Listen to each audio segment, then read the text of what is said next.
रहीम नाज़रीन कराम, आज का हमारा मौजू इंतहाई हसास है। निज़ाम अदल और चीफ जस्टिस का किरदार।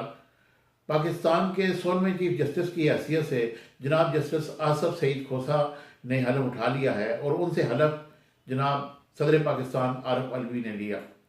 इससे केवल मियाँ साकिब निसार रिटायर हो गए और उनका 2 साल का दौर मुख्तलिफ हवालों से जाना और पहचाना जाएगा। उन्होंने अपने दौर में बहुत मुश्किल फैसले भी किए, बहुत कंट्रोवर्शियल फैसले भी किए और हुकूमतों को मुसीबत में डाले रखा। उन्होंने अवाम अन्नास के लिए पानी का मसला, सरकारी अस्पतालों के विजिट, स्कूलों की फ़ीसें और दूसरे बहुत सारे ऐसे अवाम के केस किए जिसकी वजह से लोग उनको अपना वसीया समझने लगे। उन्होंने बहुत मुश्किल फैसले भी किए जिनमें जनाब जंगीर तरीन, जनाब नवाज शरीफ, आसिया बीबी और कसूर की ज़ैनब का फैसला ख़ास तौर पर काबिल ज़िक्र है, जो इंतहाई मुश्किल फैसले थे। उन्होंने ये करके ये साबित किया कि वो इंतहाई दलेर जज हैं और उन्होंने अपने आप को मनवाया।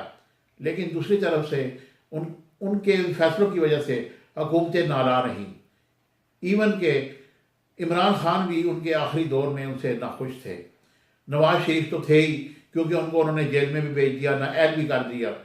इसी तरह उनके बहुत सारे ऐसे फैसले, ऐसे काम जिसकी वजह से लोग सख्त परेशान थे और ये समझते थे कि अभी साकिब निसार हमारे सर पर आम पहुँचेंगे। उन्होंने अपने 100 मोटो का इख्तियार बेताशा इस्तेमाल किया, जिसकी वजह से लोग परेशान हुए।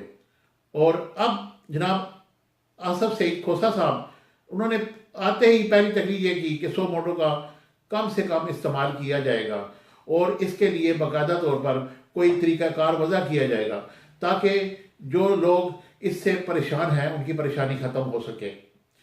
नाज़रीन कराम, आपको मैं बताता चलूँ कि 100 मोटो एक ऐसा कानून है जो चीफ जस्टिस के पास इख्तियार होता है कि वो अवाम की पजीराई के लिए कुछ ना कुछ करे।